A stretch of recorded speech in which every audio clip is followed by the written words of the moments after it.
All right, so section 4 today.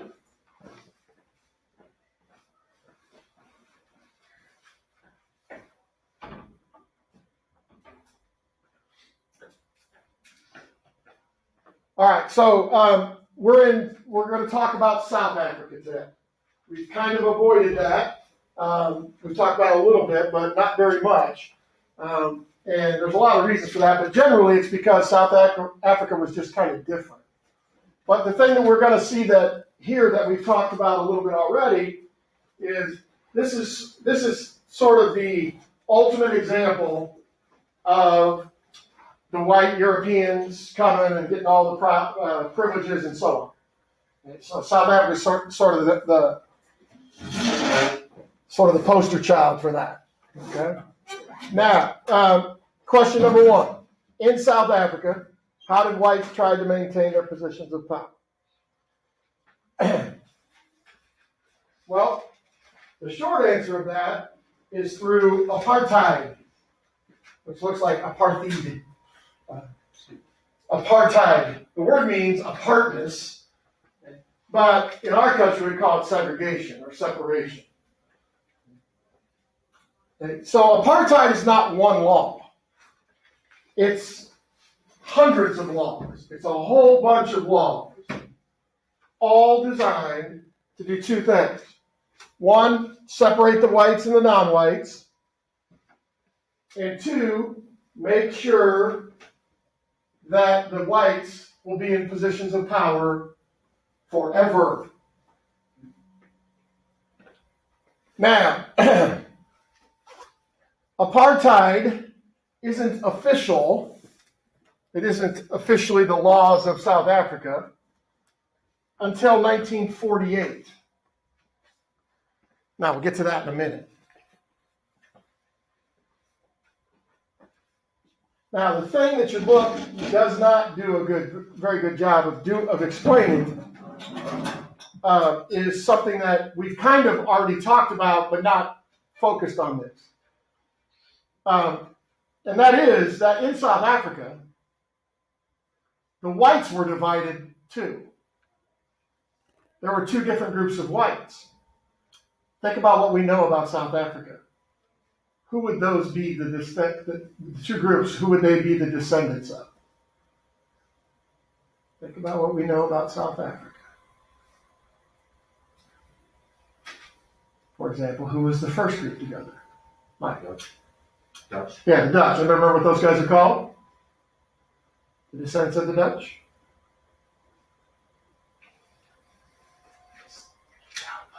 There you go. Good. Addie, did you get those pants at half price? No. You should have, because you only got half the pants. All my grandparents tell me that everyone does. I'm just asking if I get a tap like that. I just don't understand why you would wear those in the wintertime when it's freezing outside. That's just me. I know fashion's important and all, but you know me now for a year. Do you think I really care about fashion? Mm-hmm. You think that? Yep. You've misread the room there a little bit. Carrie Ann? Is it the Boers? I don't know. Is it? It's the Boers. Yes, the Boers. Now, and what we're talking about now they got a new name. Now they're called the Afrikaners now. The Afrikaners. Now, remember last time when we last talked about South Africa, the Union of South Africa had been created, and South Africa got semi-independence. Okay, well now where we're at in section 4, South Africa's gotten all the way independent, and that basically coincided with the end of World War II. Not exactly, but close. So this is 1948, so it's after that. All right, so you got the Afrikaners, the descendants of the Dutch. And then who else's descendants would there be that would be white, that would be living in South Africa? Hey. Britain. Yeah, the British. So you got the descendants of the Dutch and the descendants of the British. Now, those two groups, the Afrikaners and the descendants of the British, they had different views about things. Now, neither one of them was thrilled about giving up power to non-whites. But the Afrikaners believed, and they believed this as part of their religion, really, or not part of their religion, but they believed their religion said this, that the non-whites were put on this planet to serve them in South Africa. In other words, to be like, not necessarily slaves, but like slaves. In that they were supposed to work for the whites, but never be equal to the whites, and so on. Okay, so the Afrikaners took control of the Parliament of South Africa in 1948. Now keep in mind, the Parliament is elected by whites only, and only whites are allowed there. So what that tells you is the Afrikaners became the majority of the people. Before that, the British were the majority, the descendants of the British.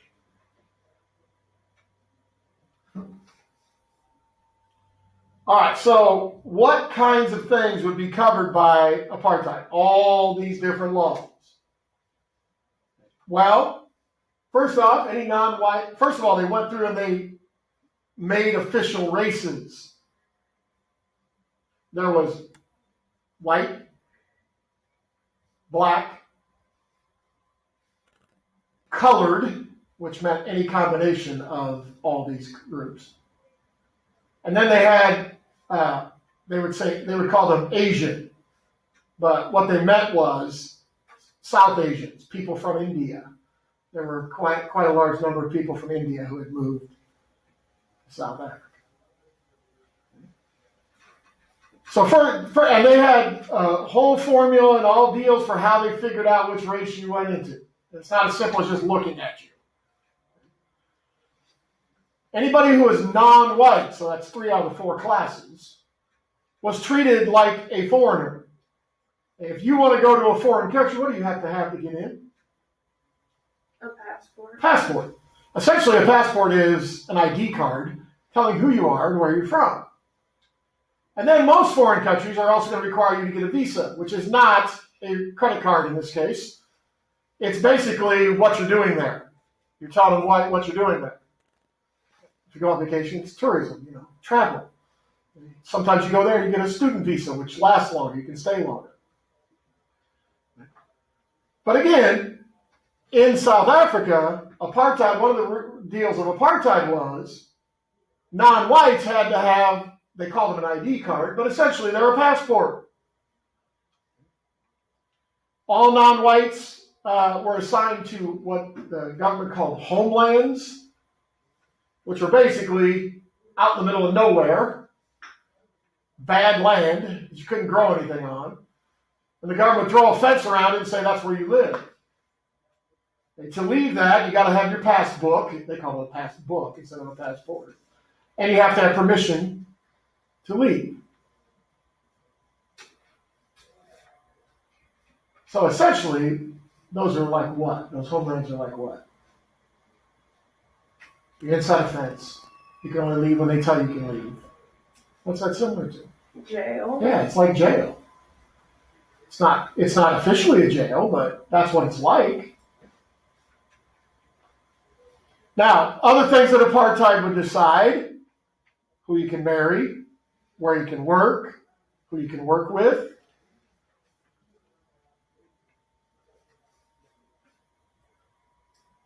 Now, non-whites got less important jobs than whites.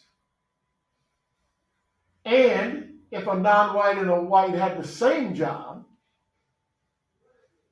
the white would be paid more. Schools were different as well. Schools for whites were better teachers, better facilities, better everything, better books. Non-white schools were not as good, not as funded, etc. All right, so obviously, if you're a non-white, this whole situation kind of stinks. Not kind of, it does.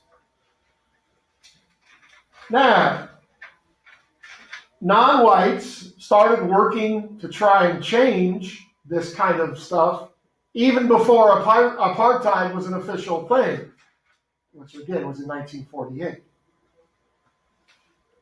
The non-whites formed a group. What did they call it? Basically, they were a political party, kind of. I'll explain why I said kind of in a minute. What was the name of the group that the non-whites formed to try and bring about change? All this stuff. The African National Congress. Yes, African National Congress. It's okay to abbreviate that, ANC. African National Congress. Now, that was formed in 1912. Union of South Africa started in 1910. So obviously, right away, it was obvious to the non-whites that things weren't going to go so well for them. Now, the ANC tried to change things from within the system, meaning they tried to get the laws changed. They definitely didn't try. They used non-violent tactics. Gandhi actually was in South Africa at this point in time and working alongside here because, again, one of the groups that's not being treated very well are Indians, people from India.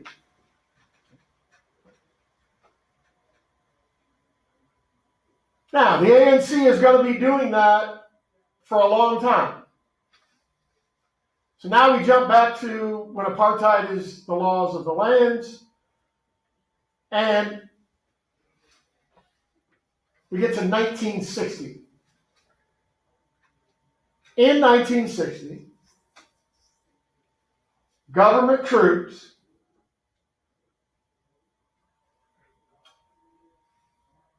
went into a city in one of the homelands called Sharpeville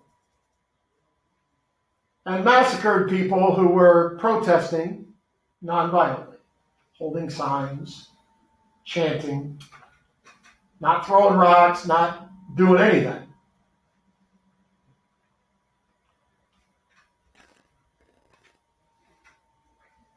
Now,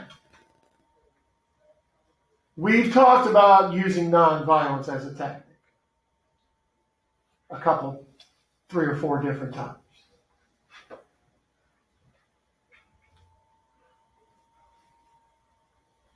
But the reality is, whoever you're trying to get them to change their behavior, in this case it would be the government of South Africa, whoever you're trying to get to change what they're doing, they are going to be the ones who decide whether you get to use nonviolence or not. Because the people in Sharpeville were using nonviolence, and the government killed them. So they're not letting you use nonviolence unless you want to die. So the point is that nonviolence as a tactic has been effective and worked in a lot of places in the world. But it doesn't work every time, and it doesn't work every place. It worked in India for Gandhi because Gandhi, and some people would argue it didn't really work in India, by the way, but Gandhi had gone to school in England. He realized the English customs and culture would not allow for their soldiers to just go in and mow down men, women, and children who are protesting nonviolently. So in India, Gandhi gets arrested, his people get arrested, but they don't get murdered. In South Africa in 1960, the white people of South Africa are just fine with the government doing that. So the ANC is going to have to change their tactics at this point, after Sharpeville. And so the ANC starts working. They sort of create a branch of their group who's going to start looking at ways that the ANC can use violence. Now, this doesn't mean they're going to start a war, because they know they can't. They have no chance against the government. So they're looking more at things where they could sabotage things. Maybe blow up a radio tower so the government can't broadcast their views over the radio. Those kinds of things. Now, the person selected to be in charge of that branch of the ANC was a guy named Nelson Mandela. Now, before they ever really did anything, there's something I forgot. After Sharpeville, the government outlawed the ANC, which is kind of humorous. You attack and kill people, and then you make them illegal, like they did something wrong. So all the leaders of the ANC were in hiding. Your book uses the term underground. That doesn't mean they're literally under the ground. That means they're hiding. But before Mandela's group can really do anything, informants give away where all the leaders of the ANC are, and so they're all arrested. And they're all put on trial. Now, if convicted, well, they were basically put on trial for treason. If they were convicted, they could have all been sentenced to death. They actually were all convicted, but the government did not sentence them all to death. They put them all in a prison, which was on an island off the coast of South Africa. It's called Robben Island. It's an old abandoned prison, and these members of the ANC are the only inmates there. Okay, so that basically, I forget the exact timing on it. I think that the trial was in 62 or 63, and they all went to jail then. Might have been 60. It wasn't right away in 1960, but anyway.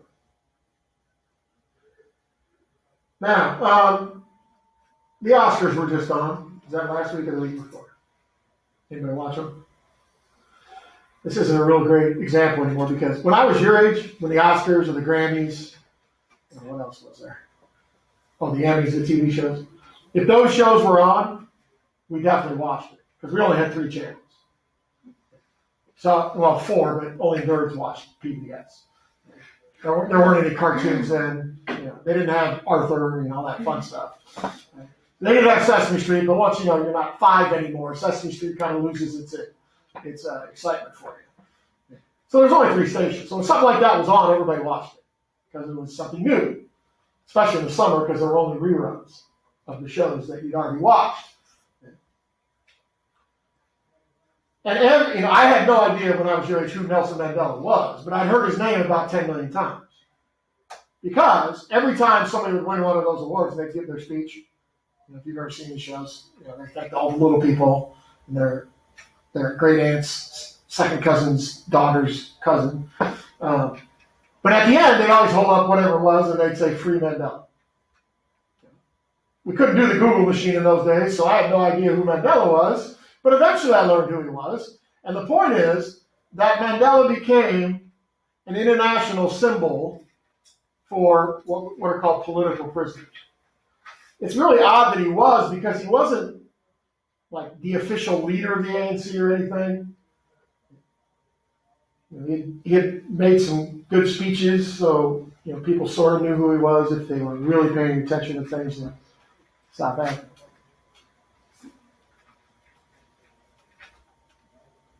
And so other countries around the world started trying to get South Africa to change. But South Africa didn't have any intention of changing. So other countries around the world tried to do things to make South Africa change. Such as, South Africa was banned from the Olympics or any other international athletic competition. The country of South Africa wasn't allowed. Which, in the grand scheme of things, that's not going to destroy a country if you can't compete in the Olympics. It was more of a symbolic. That's not going to. My point is that's not going to force South Africa to change. Then countries started boycotting buying South African goods or selling goods to South Africa. Now, not everybody boycotted the selling thing. Now, South Africa is a pretty good sized country, and so they don't really need to sell things outside their country to survive. They got enough people in their country to buy all their goods. So the point is, all these things we talked about so far didn't really work. Finally, in the mid-1980s, people figured out something called divestment. Divestment, which is the opposite of investment. So what happened was countries around the world figured out if we don't invest in South African companies, then that can hurt them. We can force them to change. So what we're talking about is people refuse to buy stock in South African companies. If they already had stock in South African companies, they essentially cashed it in, made the companies pay them the worth. Divestment started to cause some problems for the South African government. All right, so long story short, they moved Mandela to a prison in the capital, and it was really just a big house. It was a mansion, and he was the only prisoner there. Now, when he first went there, he thought, uh-oh, something bad's going to happen to me. They're taking me out by myself. But the reality was the leader of South Africa wanted to negotiate with Mandela when nobody else knew.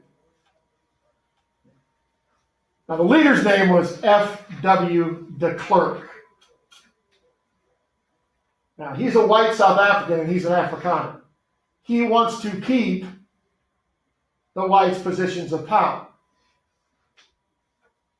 But they can't just ignore all this stuff that's been going on.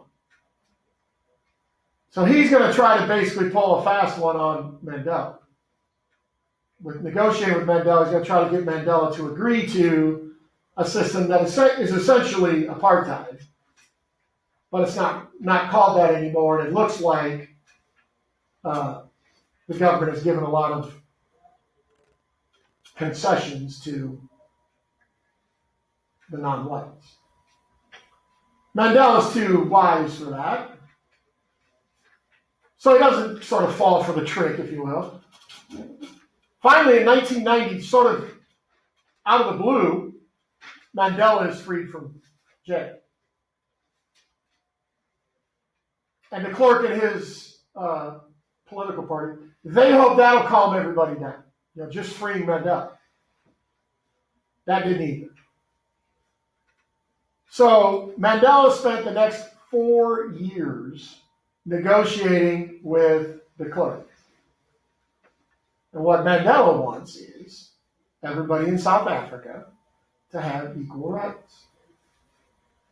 De Klerk, of course, doesn't want that.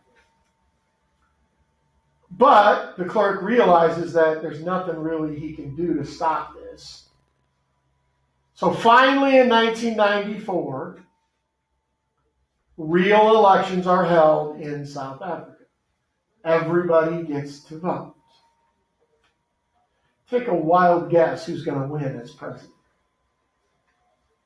Yeah, Mandela's going to win. Now, the term for a president in South Africa was 6 years. Mandela is only going to serve 1 term. He's a pretty elderly dude by the time he gets elected. Plus, he spent 23 years in prison doing hard labor. So, he's kind of older than his years, if you will. Now, if you were Mandela and you got elected, what would it have been really easy to want to do? To get back at the whites. Yeah, to get revenge. Would have been really easy to do that. And there were a lot of non-whites in Africa, South Africa, that wanted to get revenge. Mandela, however, was not one of them. He understood that getting revenge wouldn't solve anything. Mandela, some people say the most important speech of the 20th century was Mandela's acceptance speech, as, like presidents always give a speech when they get elected. Because he talked about reconciliation, not revenge. Reconciliation basically means making up. And Mandela, basically, through force of his personality, is going to make it so non-whites and whites don't really have any massive troubles living together.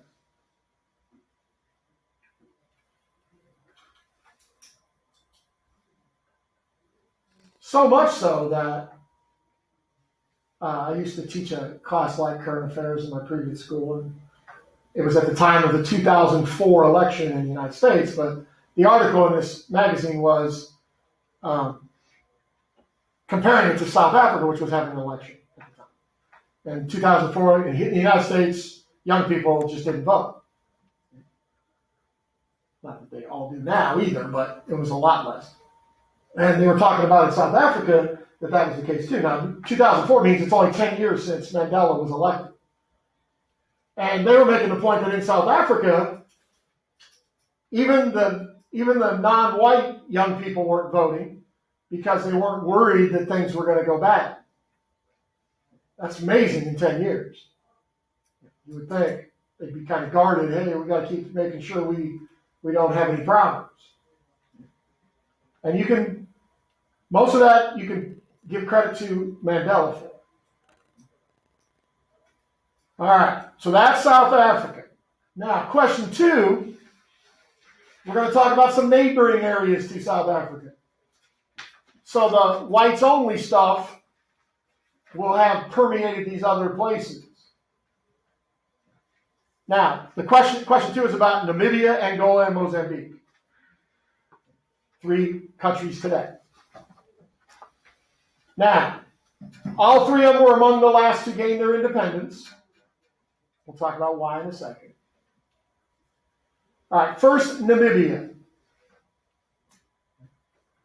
Now, after World War I, let me back up. Namibia had been a German colony. So if you go back to that one map back in whatever it was, 626, that showed you the colors of each country. I think Germany was orange, right? Or purple, whatever. That doesn't matter.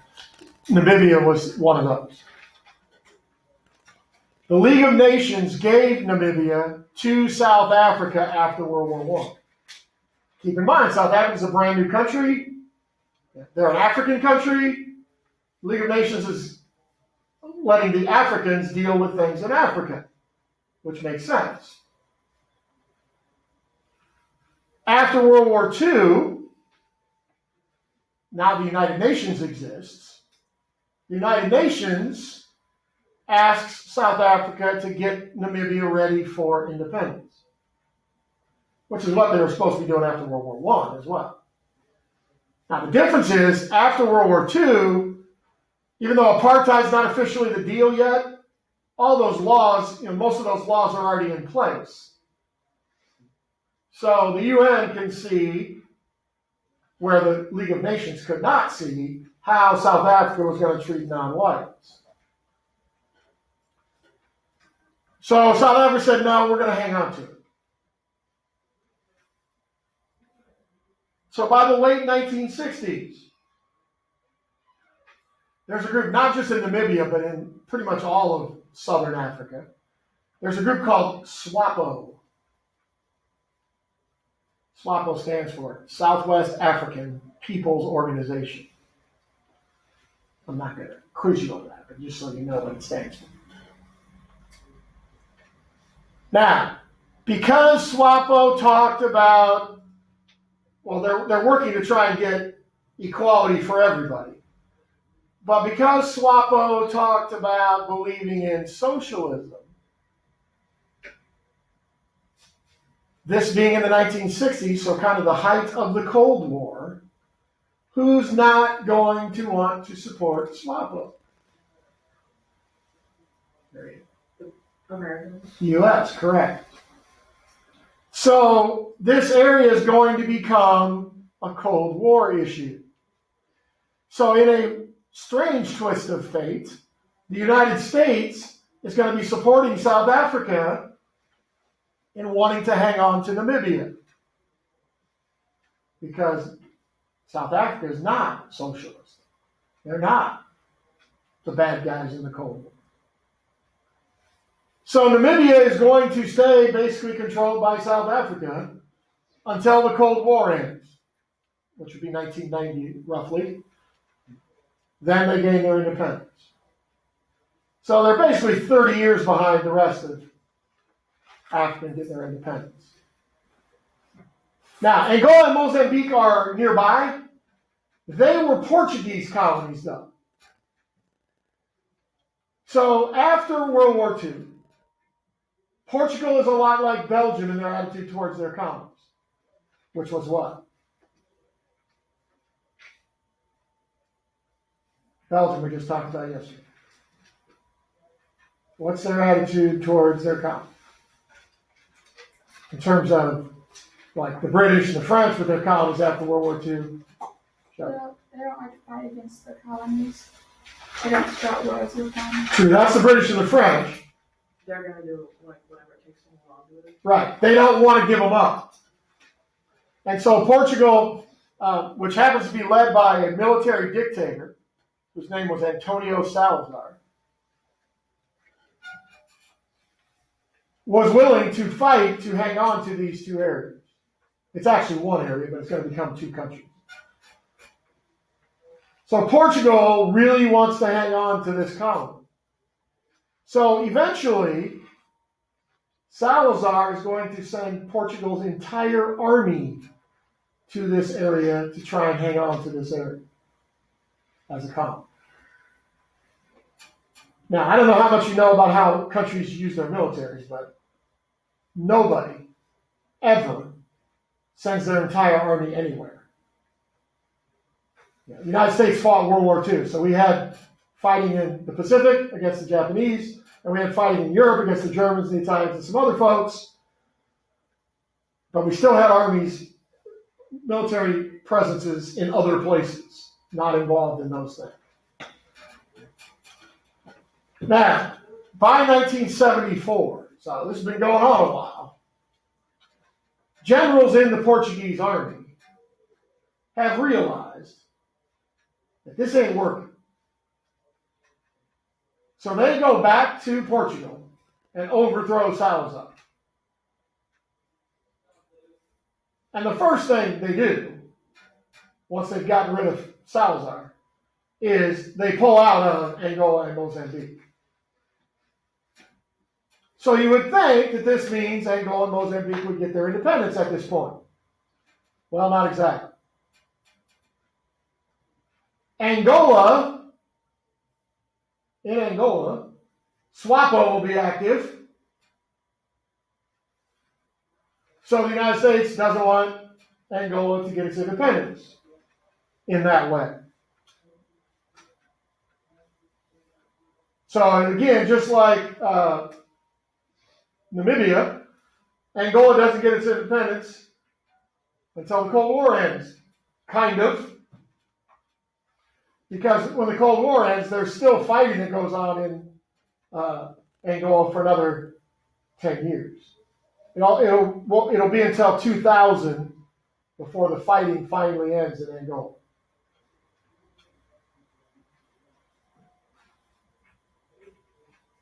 The United States probably would have sent troops to Angola to fight against SWAPO in the mid-1970s if we hadn't just lost in Vietnam. So politically, people are like, we're not doing that again. Now, Mozambique will get its independence basically when the Cold War ends. SWAPO's not as active there, so it's not a Cold War issue. All right, that finishes up section 4. Took longer than I thought it was going to. Any questions about that? All right, so remember, on Monday we'll do section 5, and I'm also gonna just check out, see how you're doing on your, sort of a checkup on your quest. So, make sure you bring your Chromebook, make sure you have it charged. Okay? All right.